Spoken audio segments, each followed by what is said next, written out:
Okay, hello. If you're here, say hello in the chat. Introduce yourself. Tell us who you are and what kind of content creation you do. Wow! Right as I started the live, I got that little tickle in the throat. Something just some little fuzzball right in my throat. So pardon me. That was super exciting. A really fun way to start everything. I was like, oh no, I can't power through this for 30 minutes. I need to take a sip of something. So, hello everybody. Introduce yourself in the chat. I think what I posted a minute ago was introduce yourself in the chat if you're here. Obviously, if you're not here, don't introduce yourself in the chat. But thanks for being here. I'm Brian Miller. For those of you who don't know me, although I can't imagine if you're watching this, you don't already know me. This is the Audio for Content Creators channel, and I know that just over the last few weeks, I've had a lot of people reach out to me and say, "Hey, I've been following your main channel on YouTube for ages. I had no idea this was here."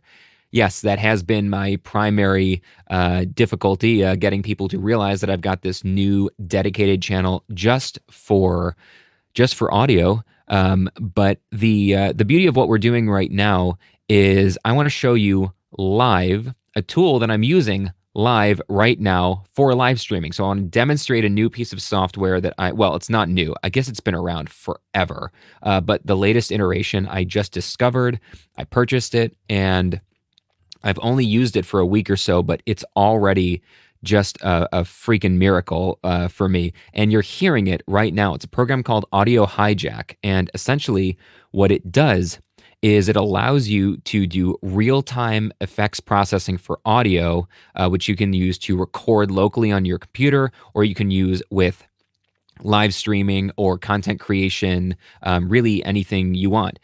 Any audio that you can hear on your computer, you can capture and send to basically anywhere else. And so I'm going to do a screen share, and let's see, share your entire screen. Yes. And we'll go over here. And I just want to make sure, yeah, we got the infinite recursion thing going on here. So let me shift over to here, and you should be seeing the Audio Hijack, the entire box right now. Actually, you know what? I wonder, can I move this over? I want to see if there's a way that I can show this to you.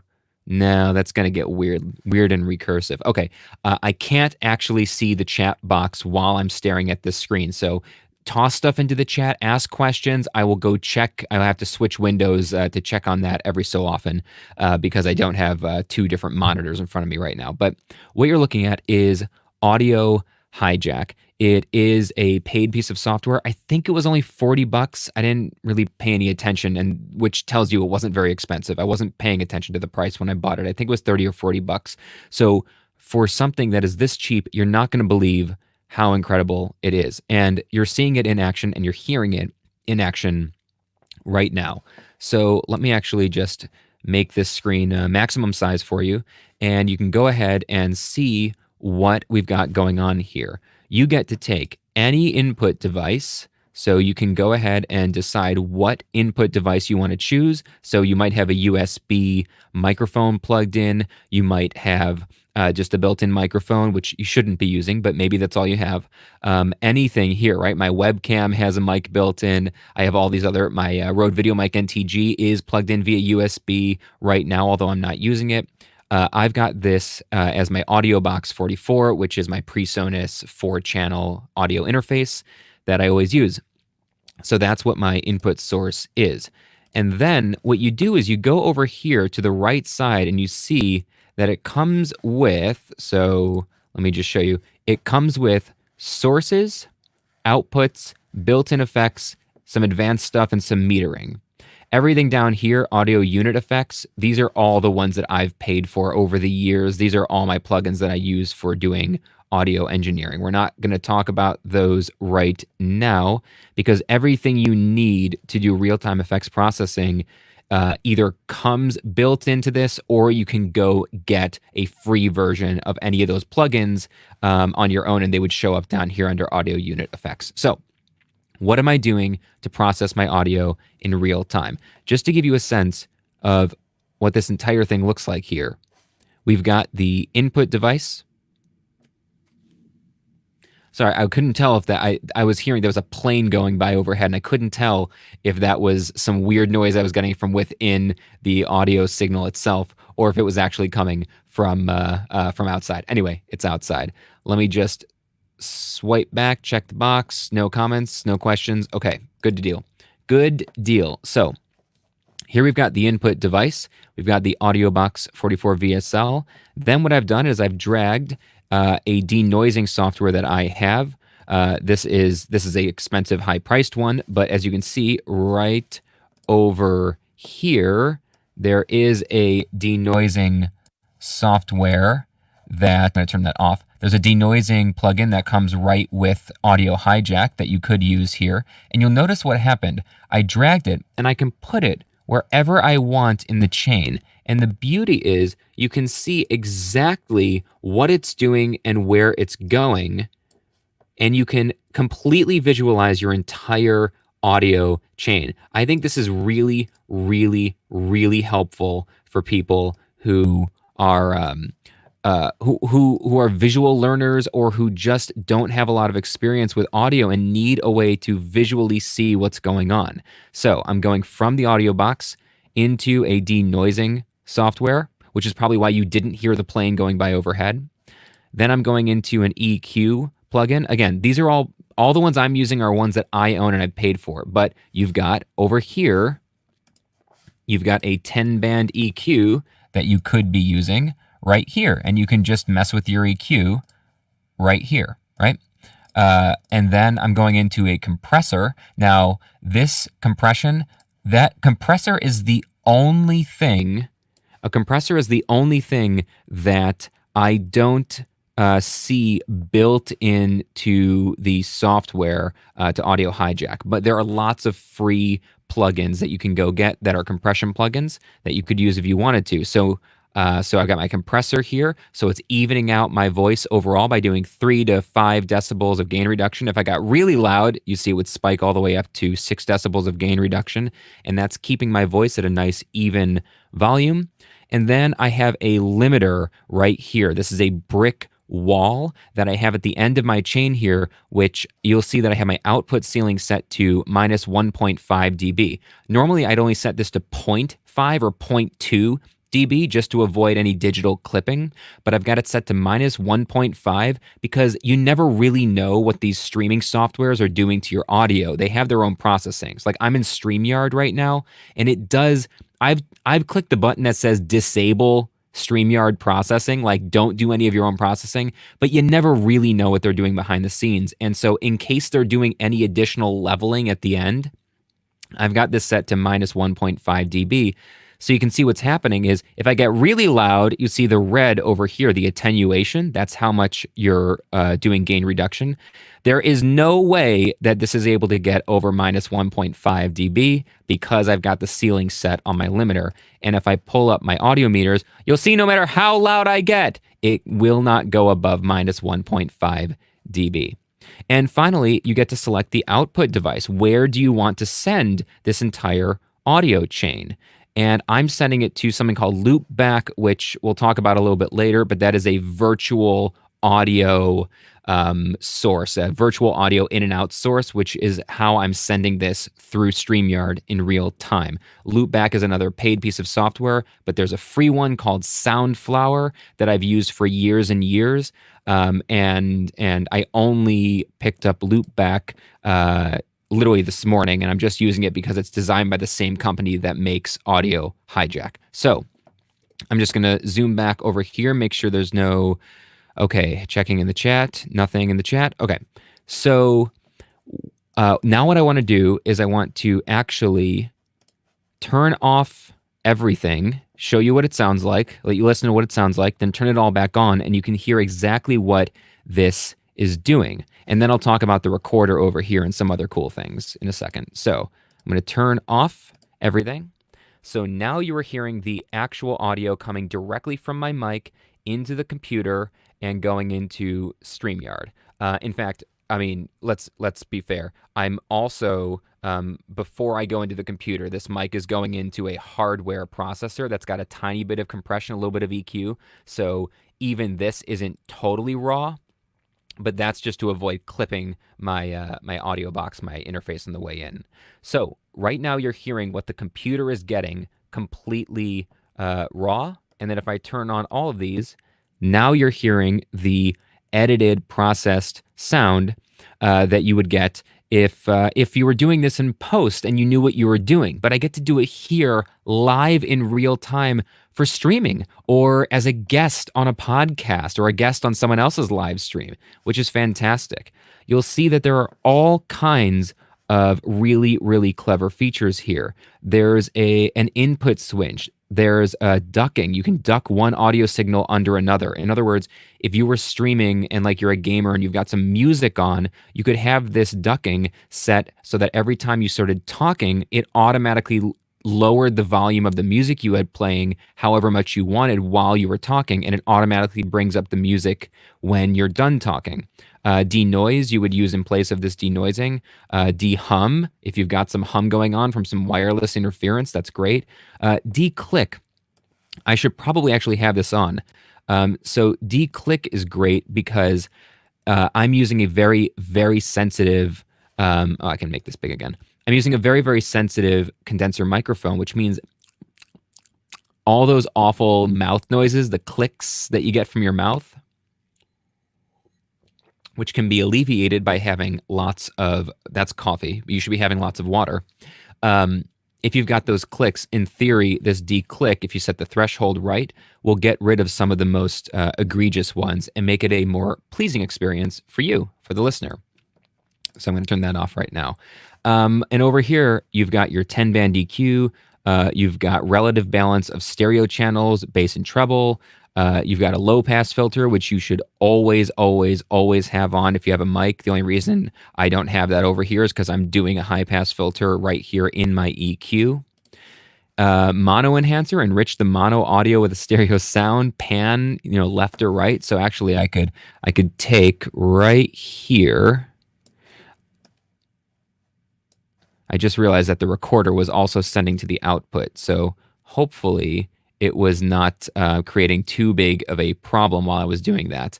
You want to make sure this recorder, if you're using a recorder, it doesn't send the recording through your output as well. So I apologize. I didn't realize that was happening a second ago. But watch this. If you've got headphones on, I can pan all the way to the left. I can pan my voice all the way to the right. I can bring myself right back to the center. So you can actually take different sources and put some of them over on the left and some of them over on the right, different things like that.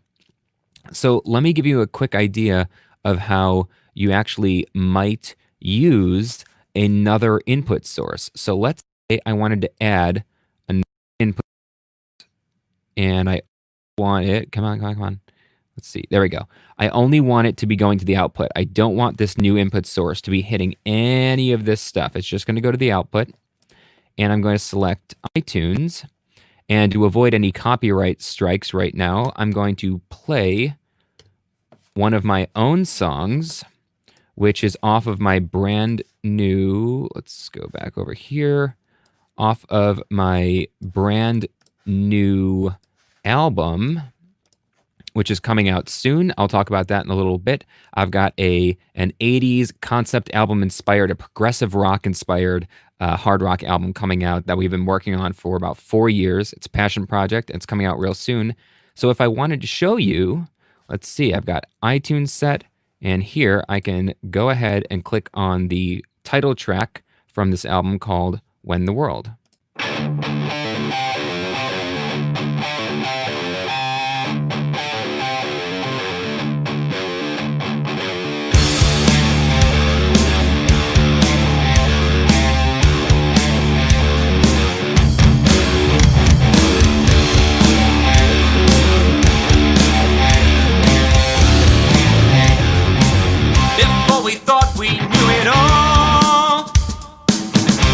Deity would get the call.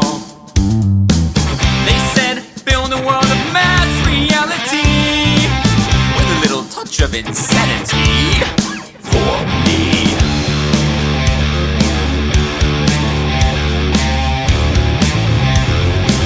He set about his brand new task to build a world that was beautiful and vast.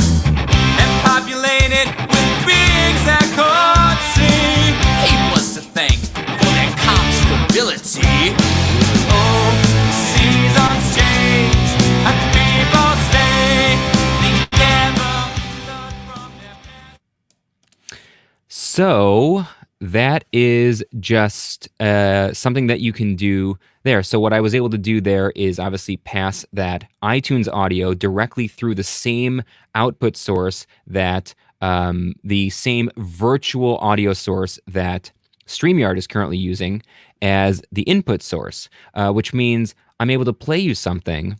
And if I wanted, I could have set up ducking, like I said, so that if I had started talking over it, the music would have come down as I was talking and come back up. I didn't try to do that in real time because I was worried that I was going to accidentally do something wrong in the middle of this live stream, and I didn't want to screw it up. You would set this up in advance and test it and make sure that it works. So that's what's going on there in Audio Hijack.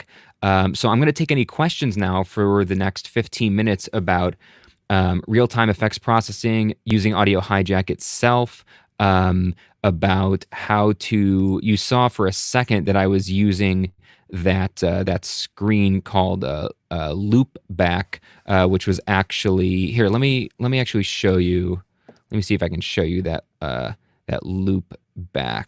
So I'm going to do a new screen share and only show that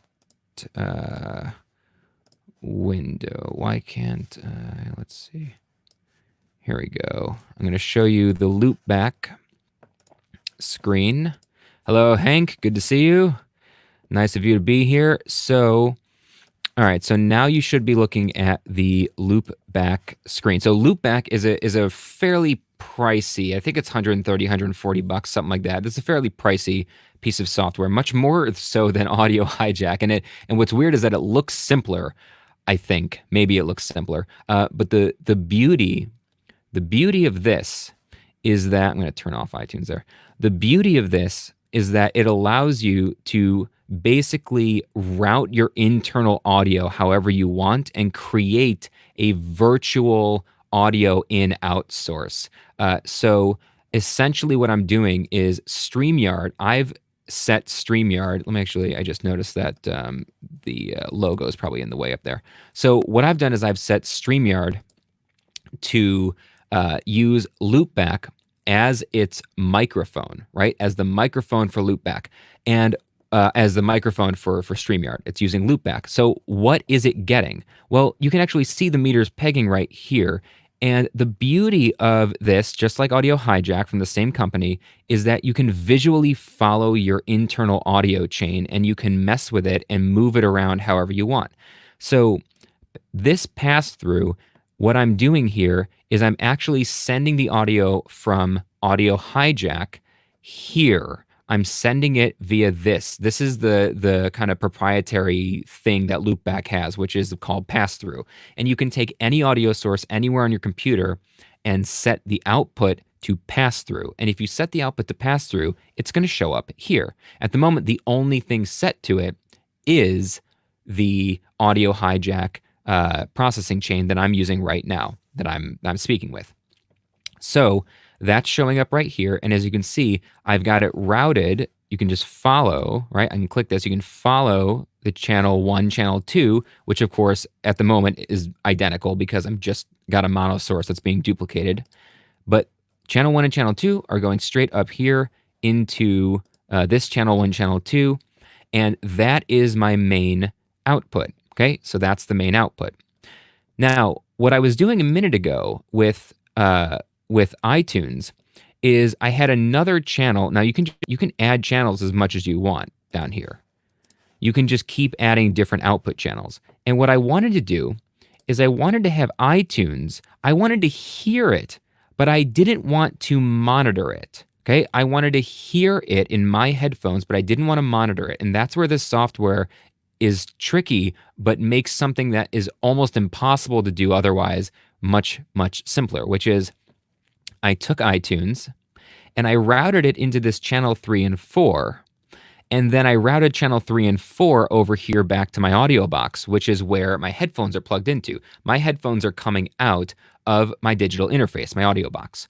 And what I wanted is I didn't want to send the iTunes signal directly into the main output for StreamYard because StreamYard was already getting that iTunes output from Audio Hijack. Okay, so follow this. This pass-through, that's Audio Hijack. Audio Hijack had my processed voice and iTunes, and they were both going into this, which means the channel 1 and 2 output that StreamYard is getting, this is what StreamYard is using, this right here, that already had iTunes built in. So if iTunes was also going into this output right here, you'd be getting iTunes twice. You'd be getting a duplicate of it, and I didn't want that. So but the problem is I still wanted to hear what the music was coming from iTunes because I wanted to be able to, I need to hear what you're hearing. And so in order to do that, I took iTunes here in Loopback. I routed that audio to a different channel that's separate from the one that you're getting because you're already getting iTunes. And I just routed that out back to the audio box. And for the same reason, I'm routing my own, I'm not having my voice come back out to the audio box. Notice that my voice is going here. It's getting processed in Audio Hijack, so Audio Hijack's off here somewhere. It goes in here, and it shows up in your output. But the only thing that's coming back to the audio box is the internal computer, right? The internal computer sounds. I didn't want my voice coming back because of the latency. Because if I go in from a microphone, I go into the digital interface, it goes into the computer, it hits Audio Hijack, it hits 4 plugins in a row, then goes back to the digital interface and back to my headphones. That round trip is about half a second. It's a long time. And what you end up hearing is an echo of yourself in your own headphones. So I don't want to hear myself coming back out into the audio box, but I still want to hear the computer's audio just without me. Does that make sense? That is what this software, which is somewhat expensive because now I guess you're hopefully starting to understand why it's expensive. It's complicated. You'd have a real trouble doing this on your own. And that is what this allows me to do, is have different channels outputting to different places so you can monitor your audio differently from what the audience is actually hearing if you're live streaming or recording or anything like that. So that is Loopback. And as you can see here, because I do tutorials, obviously, I do audio tutorials where I need to record myself talking, and I also need the internal audio of what I'm showing you, right? This is Studio One, my audio software. I have this routed also going into the output because I do want whoever's listening on the other side, you, to be able to hear what I'm doing. But I also have it coming over here and heading back to my monitors, to my headphones, because I need to hear what I'm doing in the audio software as well. If I wasn't routing to channels 3 and 4, which is going to my audio box, then you would be hearing what I was doing in Studio One, but I wouldn't be hearing it. It would just be completely deaf to what I was doing, which would make it impossible to actually demo anything for you. So that is that's just a little demonstration of Audio Hijack. Actually, you know what? Let me go back to Audio Hijack for a second to show you something. Else. I'm just give me a second in StreamYard here to shift this around. So, okay, so now we are back in Audio Hijack, and I wanted to show you over here. You've got a recorder option. Oh, and by the way, you can capture all system audio in one click right here. I could drag this in somewhere into this chain, right? Probably nowhere in this chain, actually. I would probably drag system audio like over here, and then system audio would be also going to you, which means right now, if I got a notification anywhere inside my own software, you would hear the same thing that I'm hearing. In fact, I wonder if I use my speaker volume up and down, do you hear the clicks? Are you hearing that? I think you should be, because I think if you're getting if you're getting system audio, it should, in theory, be capturing every single noise that's being made. I'd be curious to know. Let me know in the chat if you actually did hear those little clicks. But so you can capture your whole system audio, and again, send it here. And this output device is going to loop back, like I showed you earlier. But here's the cool thing. So over here, you've got a recorder. You can see it right over here. And I've got the recorder only recording the input chain for my microphone. So I've got my entire microphone chain here, and it's recording here. So I'm not recording the end. I'm not recording system audio. You can see that I'm only recording this. And I can't change these settings while it's in the middle of recording, but you can see just how many options you get. And I am currently recording a high quality wave at 24-bit and 48 kilohertz, which is fantastic. You can set all of your different file limits. You can automatically trigger recordings as well. You can actually have it set to start recording at a certain time. And so for those of you paying attention, what that means is that you can use Audio Hijack to record any sound on your computer. So, if you wanted to, you shouldn't because it's illegal. But if you wanted to, you could obviously record any song that you were listening to in, a high quality wave or an MP3. Basically, anything your computer can hear, anything you can hear via your computer, you can record because you can choose what the input device is over here, and you can choose an application, right? Any application. So I could choose to record whatever's coming off of Google Chrome. I'm not going to do it right now because that would create a feedback loop because I'm going through Google Chrome right now, right? But if I wanted to, I could choose Google Chrome, and it would just use Google Chrome would come into here, and then I could route that however I wanted to, right? I could actually route it. Hang on, this is a little finicky sometimes. Boom, right there. I could. Oh, I don't want to do that. I don't want to do that right now because it'll screw up everything I'm doing at the moment. But if I stuck unattach, if I stuck Google Chrome right here, let's see, where would I do it? I would stick it. This is where I would stick it. Hang on. Let me make everything a little bit closer together for a second.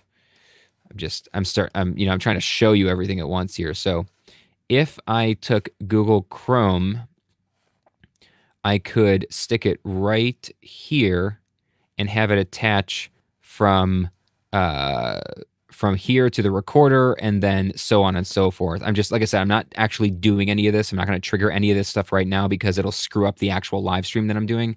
But the point is, you can record from anywhere, output to anywhere, and process your audio along the way, which is really, really very, very cool. Hank says no. Hank was not hearing the pop, so I'm going to have to explore more about that a little bit later. Thank you for letting me know that, though, Hank. So I didn't really intend to show off Loopback. That's kind of its own thing. But the point is, with Audio Hijack, you can do live streaming and process your audio in real time and avoid all of the issues of live stream audio that you typically get, which is your voice sounds thin, it doesn't sound even volumed, you clip sometimes because you get loud and whatever. No, you can put on an EQ and adjust the tone of your voice. You can put on a denoiser at the very beginning of your chain and avoid the fan noise and background, kind of background hum or some of that. You can put a compressor on to even out the level of your voice during the live stream. You can throw a limiter on the end to make sure that if you scream or laugh really hard out of nowhere, it's not going to blow out anyone's eardrums. And you can monitor the whole thing by looking at the final levels.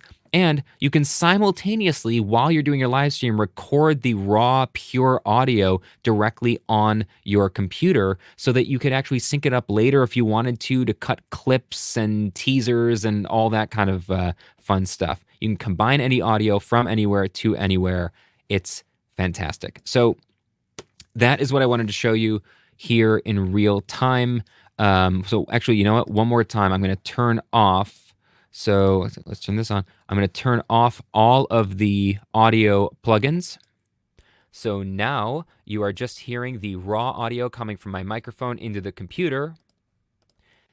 And now you are hearing the processed audio that's got a denoiser and a declick and an EQ and a compression and a limiter. So that is the beauty of being able to do this in real time. If there are no questions, I am planning on making a proper series of videos that, not live videos, that actually demonstrate and teach the different functions within this software. Should you want to learn it for yourself? Should you want to go pick it up? So I'm going to actually produce those for the channel. Goodness, I'm actually going to produce those for the channel. But in the meantime, if you don't have any questions, I'm going to sign off and get back to work. I was just excited to show this to you. And oh yeah, I wanted to let you all know, let's see, I'll throw this up on the screen here. If anyone wants to pick up my my audio course, I've got a coupon today that is just for anyone who's watching this. I'm only going to leave this coupon available for just for today. So here you go. You've got audio101.info. That's my comprehensive course in beginner audio, not live streaming, but processed audio, how to capture audio, process it, and output it for content creation. It's 4 hours of content, 4 hours of instruction over 32 videos, and I'm adding videos over the next few weeks as well.